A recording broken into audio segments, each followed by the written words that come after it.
Hey, Hey, how are you? good. Do you see me? I'm not sure I if do you... see you. Yeah. Oh, Can you hey, see? fantastic. Yeah. Nice to see you. How are you going? Good, good, good. Excellent. So you've got the floor. Or am I supposed to be leading? How's this? I Exactly. I know. think I think you are, but I also I was hoping that we got a chance to chat about kind of the role of the cities, which is something that I think both Yes. you and me are super passionate about, and um, and I guess I think one of the things that we both agree on is, and I'm sure there are many, but like a Yes. concrete thing that we agree on is like the decaying role of the nation state as the main kind of political actor, or how that is going to be transitioning into something else. And you've spoken a lot about the role of the cities, and especially in a world that is getting more and more digitalized, and we are more and more mobile, and we are able to move our funding on, a key in our pocket or whatever, on a seed. Um, so my question to you, or what I would like to chat about, is like, what do you think is the MVP of the state, right? Like, if what so we will still need to produce public goods at a scale that might be bigger than the city.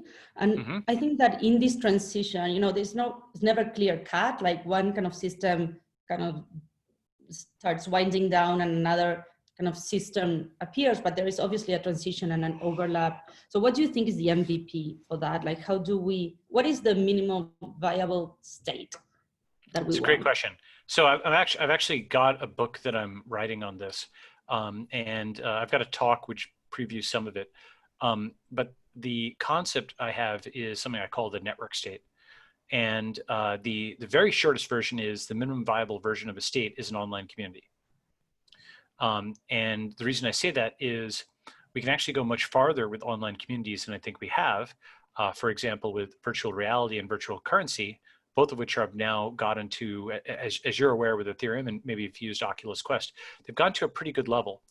And one of the things I think a lot about, 15 years ago, let's say 2006, 14 years ago, Facebook was a college social network and Twitter was people tweeting their breakfast. And 15 years later, these are basically two of the most important platforms in the world where, heads of state, national leaders, basically folks care a lot about whether they can write to the databases of these private corporations, which is actually very, very surprising. It's not, it's just kind of amazing how powerful they've become.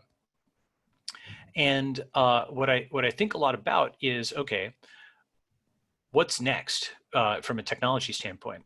And I think that just as you went from text-based web pages to social networks, which were much richer and more engaging with 2 dimensions and so on, I think we're going to go from social networks to digital economies, which are virtual reality plus virtual currency, plus also smart contracts. So you can now have a full culture with laws and an economy and buildings in virtual reality. So you can have a dress rehearsal for a city where what you focus on is actually not the capital intensive stuff, but actually some of the stuff that's harder to work out, which are norms. You can basically practice living with people before you're living with them to make sure that you're aligned on, the same culture and so on. And we've also already got precedents for this. For example, there's all these Reddit subcommunities, things like, this is sort of a flip way of putting it, but the social network of, called India produced curry, rasam and so on. The social network of Japan produced sushi. Well, the social network of Reddit produced keto. So there's like diets and foods that come out of social networks, because a nation state and a social network are both groups of people. The difference is that the nation state is a group of people in a geographical area, and the social network is a group of people online in basically an area of interest or a subgraph of the social network. So you put those together, you start having a network which has state consciousness. And I think that's the next step. Fascinating. With Democracy Earth, like one of the things that we think a lot, or the way we see it, is almost like this sandbox of political innovation. And what I find particularly fascinating about crypto communities is that they can be these spaces where we practice what governance can look like, where we kind of, because I've been in politics or working in politics all my life, and every time I talk about participatory politics or new spaces for civic participation or whatever, they're like, but how is going to replace everything, democracy as we know it? I'm like, well, we need to learn how to do this. Like, we've spent thousands of years being told that we can't participate. It's not like we're going to flick a switch. And then we need to know, how do we become active citizens of our communities, right? What does that imply? How do we learn what it means to make a decision and take responsibility as a society for that decision that we are collectively taking? I think that the learning process is, it's experiential, is one that we need to live through. And so crypto communities for me, and kind of part of the work we do with Democracy Earth, has to do with how do we create these sandboxes of political innovation. That's exactly right. Yep. Right. And so, and crypto, because crypto communities in particular have something that is very interesting. That is, so one of the, and you know this very well, but one of the pillars from the nation state is it's a common currency, right? It's the ability of the nation state to say, you are going to transact in this currency that I am going to create. Crypto communities kind of share that, right? They collectively create a currency that they decide to transact with. And so that creates, to your point of consciousness, a level of being part of that same collective, right? Right. And so you have the currency, you have the tools, you have some of the building blocks, right? Like the institutional kind of voting mechanism, smart contracts. So what's next? Like, for example, there's still, and I know that you've said in the past, and I agree, or how the monopoly of violence and force by the state was more useful in a time where your resources are physical, and it's less, I guess, less of a threat in some way in an era where the resources are digital, and your assets are not, they can't extract those. Yes, but we're still at like I shouldn't even say the 1%. We're still at like the 0.1% stage of that transition, where, you know, every stock, every bond, every commodity, okay, maybe not 0.1%. We all have phones, right? We all have laptops and so on, but the crypto world has not fully taken over yet. I think it will. I think that the chaos period that is about to ensue, that is already underway, is going to mean that property that's hooked to the state is going to be seen as riskier, and it's going to go crypto, as is voting, as is a bunch of other things, over the course of the 2020s. I think the consequence of that will long-term be good, but I think that the intermediate phase will be pretty wrenching and dislocative.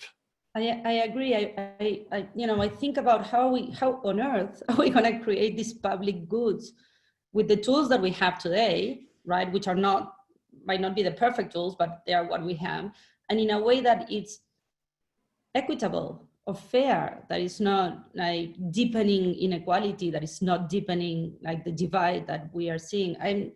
It's unclear to me how the transition is going to look like. So I don't know. What do you think? It's well, what I think is you need to have so any society that has a leader of any kind, is going to have necessarily some form of inequality, meaning, a different word for it would be non-sameness. Unless everybody is exactly the same on every dimension, there's going to be, quote, inequality. So the question is, how do you manage that? And a big part of it is if folks believe that the inequality resulted from a fair process where they had a chance, it's a different matter. For example, this is a trivial example, but if you have a bunch of folks who all line up on the same line of a race, and they're running around the track and everybody runs, well, the starting place is very obvious, and then whoever won. They ran faster, right? And so, in other areas, when folks are playing, like a baseball game, or if you are singing, or if you are modeling, or if you are, doing math, right? These are domains where merit is easily measurable. In the sense that, it's easy to tell whether someone can do math or not. And the person who can do math, they didn't steal that from anybody. There was no trade involved. It was intrinsic to that person, right? They may have worked hard and studied and so on, but they didn't take the ability from somebody. And so thus, when someone wins a Fields Medal, it's not like an envy. I mean, maybe people are like, oh, I should have won it or something like that. But nobody thinks that person like screwed their way to it, or at least it's an uncommon sentiment, right? Because the talent is there, the merit is obviously there. As long as the winner is not a woman, then I bet there's more than one person that will say that. That's right. Yeah, and actually, yeah, Maria Mirzakhani won, and you're right. There's certainly like biases in who it's awarded to, but the question of is that person good at math, or is that person like at the high level deserving of something is different. And the foot race is probably even a better example, because it's like almost impossible to say whether somebody ran faster than the other. You'd have to handicap it, right? So what was my point? My point is that I think a big part is not striving for equality of outcome necessarily, because equality of outcome would mean a leaderless society. And a leaderless society just, it's never worked in the sense of just humans just form into leadership groups, even, under every system that's tried to eliminate them. So if you're going to have leaders, how do you select them? And, one way of doing it is to aim for as egalitarian a process as possible. Do you know the concept of like cutting the cake and having the other person choose the slice? Are you familiar with that, right? Like no? Okay. So like if you want a fair cut of a cake, you get to cut, but the other person chooses their slice, right? Like and roles veil for society, right? Like yeah, that's right. So I think there's a lot that can be done with that type of thing. Like provably fair decision making is actually in its infancy. It's being applied to poker games and things of that nature. But provable fairness, for example, with Bitcoin, where in theory anybody could have run it, right? Like cryptocurrency has that kind of aspect to it where everybody can audit it. You can look at it. I mean, I'm not saying there aren't hijinks in crypto. We're human beings, so there's every possible edge case and weird thing that happens.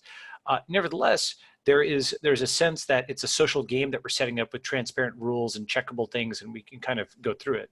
And I think that a couple of ideas towards this area that I've thought about. One thought is everybody who is graduating from school, we, rather than have, let's say, 4 years of college or 12 years of high school, you give 11 years of high school. And the last year, you give them the funds to start a company, whatever funds they would have otherwise used. And the reason for this is you treat that as like a capstone project, right? Everything that they've learned, it's actually now applied. And they learn, how to actually be CEO of their own company. It could be, it could be frankly like a sandwich shop. It could be a larger corporation. It could be something that's a solo, single person lifestyle business. It could be anything. The point is though that it's sort of like a Y Combinator style thing, or like a business plan competition. They are competing to create wealth, and given that they're all high school students, at least from the same, school, within a school, obviously between schools, there's going to be differences. There starts to now be an appreciation for, the relative impact of hard work versus luck and so on.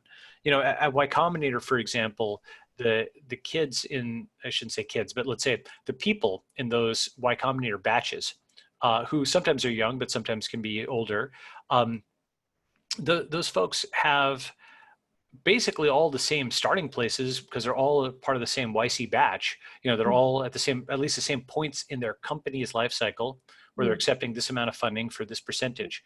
And then the outcomes are just wildly, wildly different. Anyway. So let me pick back on that a little bit, because this is like one of the points that I did Y Combinator, and when I fundraised, like there was clearly a difference because I was Latin American and I was a woman. There was like the approach VCs had with me I know it was different than the approach that they would have, or how they would listen to someone that didn't look like me or didn't sound like me, right? All the way to one VC actually trying to go out with me when I was doing demo day. So like Okay. the whole shebang of like crappy Silicon Valley experience. Now, so the question is still, like, how do we build these public goods in a way that we are really guaranteeing or trying to guarantee equal opportunity without these biases? Because we can do it like Y Combinator style, but the biases are there. Like there's So I have an idea for you if you're interested. So first thing I'd say, like, I'm very sorry to hear about that experience. It's really terrible. I think that the way I think about YC is it is more fair than what came before, but we're still not at purely fair. Yeah. You know, in the sense of Y Combinator, for its faults, has certainly opened up entrepreneurship to a much larger group of people. It's made it more accessible. All those things. I think we both agree, right? Yeah. So then, I think that one possible way for the next step is the pseudonymous economy. This is something I've thought a lot about. So essentially, pseudonyms have actually quietly become a very big thing in American society. For example, James Comey or Mitt Romney have both been found to be using pseudonyms on Twitter, assumed names, right? So which means that even folks who are fairly senior in society, it's percolated all the way through to, sort of the last adopters of technology, senior politicians and what have you, right? Who are relatively slow adopters. So that means that many people are comfortable with having some assumed name, a Satoshi-like name online, right? Or more than one, right? Reddit also shows that pseudonyms are now a very, very big deal at scale. Okay, so with virtual reality, what you can do potentially is you can start you don't even need VR for this, right? But you can start separating out people's working name from their real name, from their speaking name. Okay, so for example, you tweet under one name, you earn under another, and you have a third, which is your official name, but only used in forms. And you treat your quote real name like your social security number. You don't usually give it out, right? And this is actually not that different from how people act online already. Lots of people, Reddit, you don't use your real name on it. The culture is such a way that that's not done, right? When they do concert auditions. Yeah, exactly. That's right. Curtain for that same reason, that's low tech.